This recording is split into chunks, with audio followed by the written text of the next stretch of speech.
Start where you are, use what you have, and do what you can. This is something that I've had to tell myself for the last 2 years in college. My college experience hasn't been a walk in the park like I thought it would be.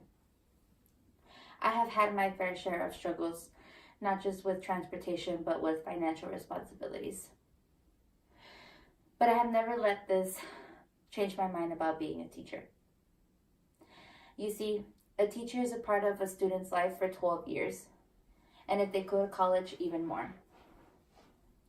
I believe that these teachers need to be educated in order to educate the next generation, because they are our future.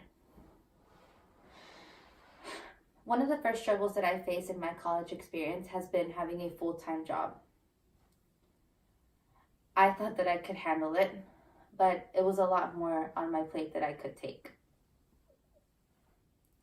In spring 2018, I took my first full-time job as a store manager at Plato's Closet.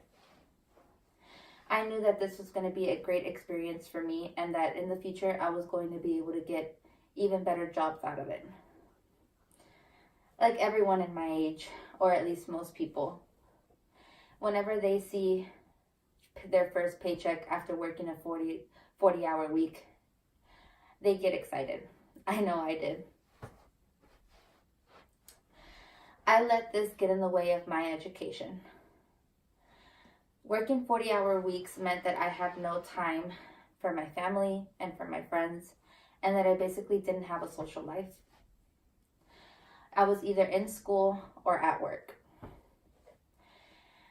And after a whole semester of dealing with a full-time job and full-time school, I was saddened to find out that my grades had dropped, as well as my GPA.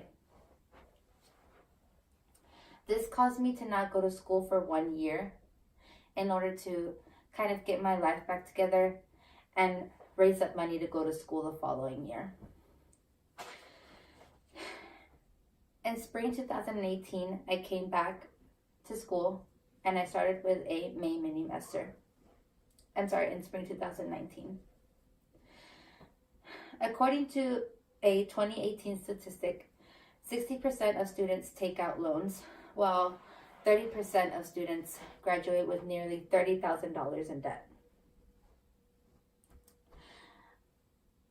I was happy, but also kind of sad, because as a second year college student, I can say that I am somebody who is already in debt, and I'm so early in my education. But I was happy to know that there was other people who were dealing with things that I was.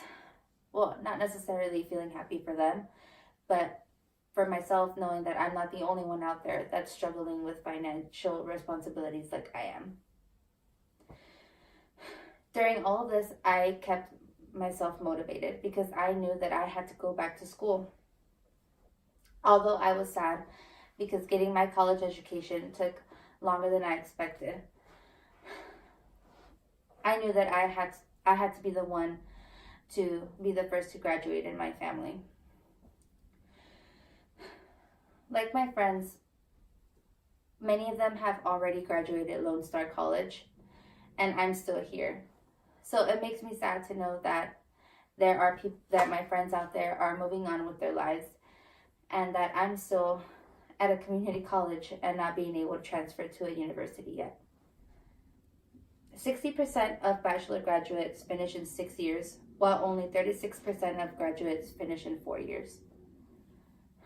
This made me feel a lot better about the progress that I'm making at Lone Star. I know that with time, I will get there, and I will be the teacher that I've always wanted to be. Not just for myself, but to get my mom out of working a full-time job, and knowing that it's my time to provide for her what she provided for me whenever I was younger. So, all in all, I end with this. It does not matter how slowly you go, as long as you get it done. And this is something that I'm going to keep in the back of my head for the next 2 or 3 years, or however much longer it'll take me to finish my college degree. Thank you.